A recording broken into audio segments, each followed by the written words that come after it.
Game of Thrones అదొక Hollywood kind of structure. We're more as a Tollywood. I feel my Devara is more than Game of Thrones. I don't care. రేపు పొద్దున మీ అందరూ గర్వంగా caller ఎగరేసుకునేలాగే ఆ చిత్రాన్ని మీకు అందించడానికి ఎన్టీఆర్ కొరటాల కాంబోలో వచ్చిన జనతా గ్యారేజ్ ఎంతటి విజయాన్ని అందుకుందో తెలిసిందే. ఇప్పుడు వీరిద్దరూ కలిసి చేసిన యాక్షన్ థ్రిల్లర్ మూవీ దేవరా 6 ఏళ్ల తర్వాత ఎన్టీఆర్ సోలో హీరోగా చేస్తుండటం, జాన్వీ కపూర్ ఈ మూవీతోనే తెలుగు తెరకు పరిచయం అవుతుండటంతో భారీ అంచనాలు ఏర్పడ్డాయి.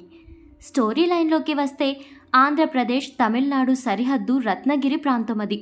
సముద్రానికి ఆనుకుని ఉన్న ఓ కొండపై 4 ఊళ్లను కలిపి ఎర్ర సముద్రం అని పిలుస్తుంటారు. ఆ పేరు వెనుక బ్రిటిష్ కాలం నుంచి చరిత్ర ఉంటుంది.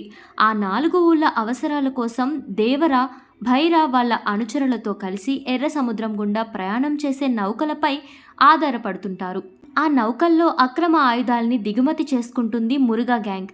సంద్రానికే ఎదురెళ్లి ఒడ్డుకు చేరుస్తున్న ఆ ఆయుధాలు తమకే ముప్పు తీసుకొస్తున్నాయని గ్రహించిన దేవరా ఇకపై ఆ పని చేయకూడదనే నిర్ణయానికొస్తాడు. బ్రతకడానికి ఎన్నో మార్గాలున్నాయని, చేపలు పట్టడంపై దృష్టి పెడదామని చెబుతాడు. కానీ భైరా అందుకు ఒప్పుకోడు. దాంతో ఆ ఇద్దరి మధ్య అంతర్యుద్ధం మొదలవుతుంది. ఇంకా చాలా క్వశ్చన్స్ ఉండిపోతాయి.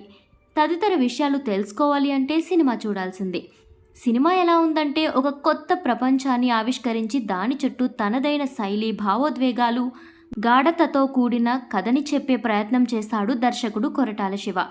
RRRతో పాన్ ఇండియా స్థాయిలో ప్రేక్షకులకు చేరువైన ఎన్టీఆర్ అందుకు దీటైన పాత్రని ఎంచుకొని దానిపై పరిపూర్ణమైన ప్రభావం చూపించారు.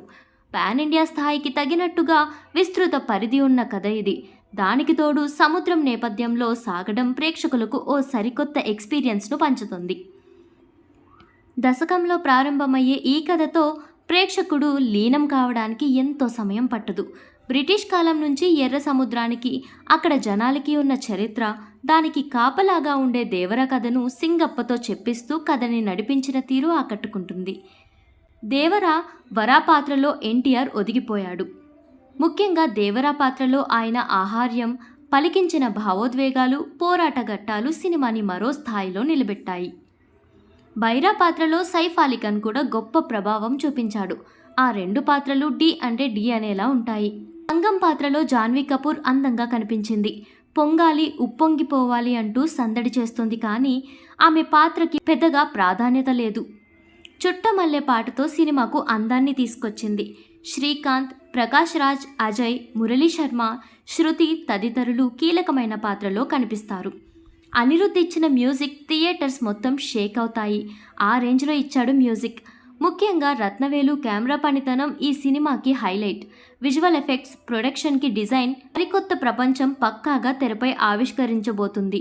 ఈ సినిమాకి సరికొత్త హంగుల్ని తీసుకొచ్చిన విభాగాలు ఇవి. దావూదీ పాట ఎడిట్ అయింది. నేపథ్య సంగీతంతో అనిరుద్ధ్ సినిమాపై మంచి ప్రభావం చూపించారు.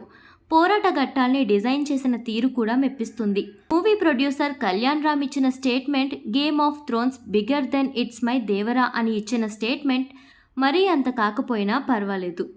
ఫైనల్లీ డైరెక్టర్ కొరటాల శివ ప్రత్యేకతలన్నీ ఇందులో బాగా కనిపిస్తాయి.